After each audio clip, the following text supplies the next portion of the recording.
La ville de Yaoundé abritait du 19 au 23 juillet 2010 un atelier international bichon sur les techniques de construction et de valorisation de matériaux locaux.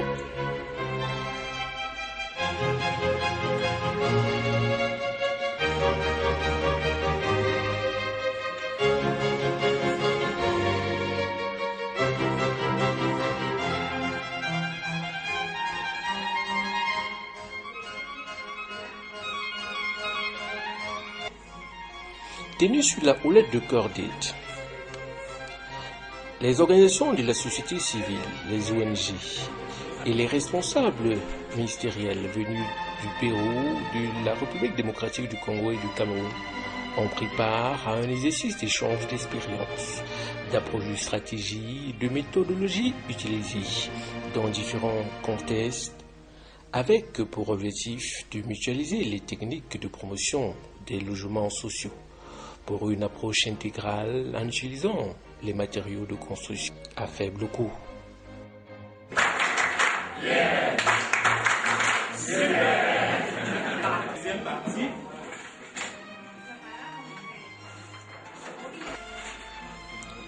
Cet atelier s'est déroulé en deux phases.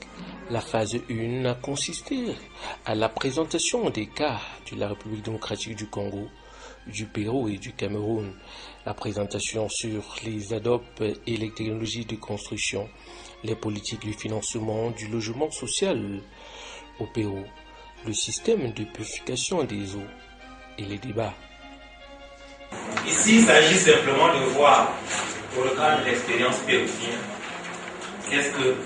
à quel niveau nous sommes et qu'est-ce qu'on peut tirer de l'expérience péruvienne. Parce que tout ce qu'ils font jusque-là, vous et moi, vous êtes d'accord, on n'a jamais fait.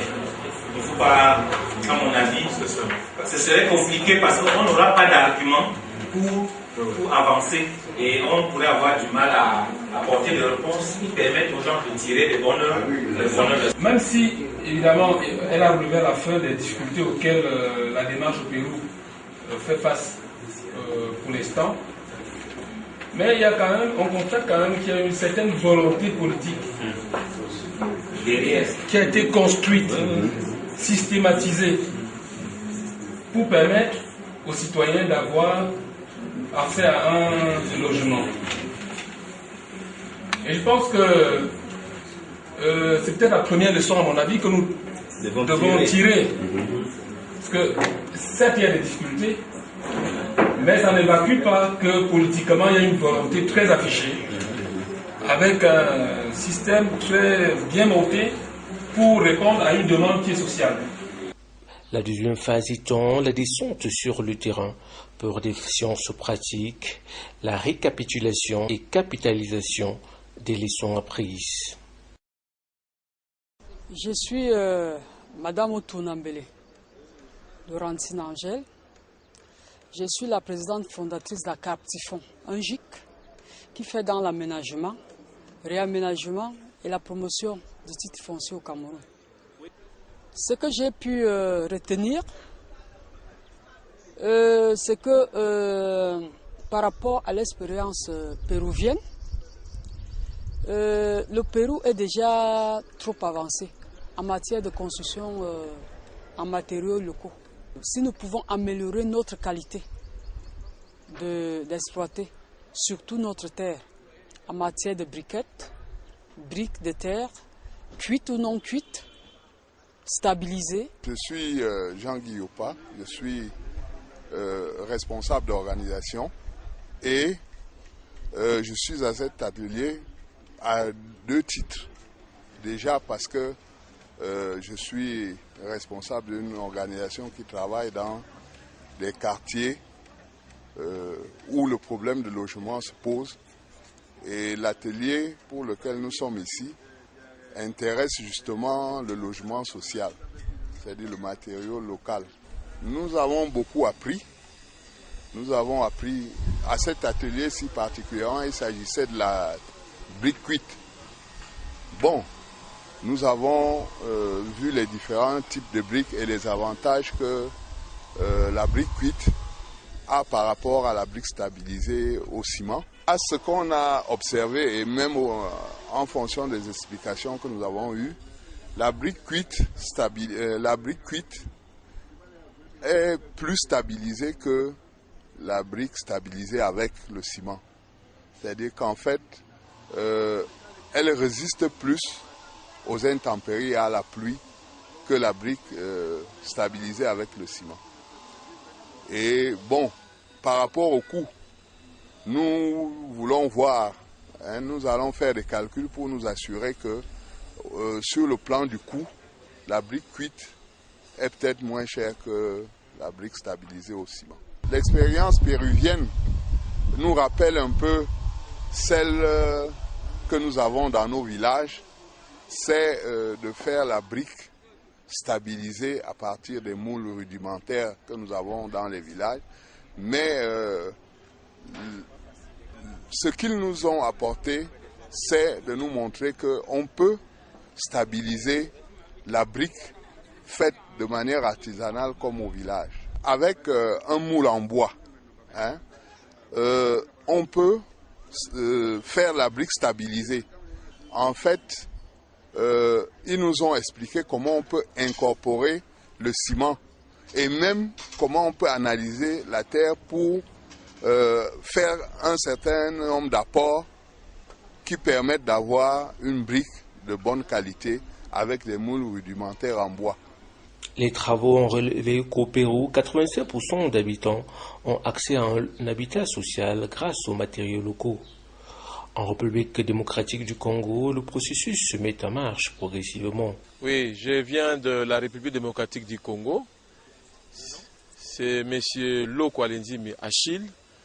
Je suis de l'ONG Loge-Terre, c'est-à-dire logement en terre. Oui, notre pays a une expérience sur la fabrication des matériaux locaux. C'est ce sur quoi d'ailleurs a porté notre exposé.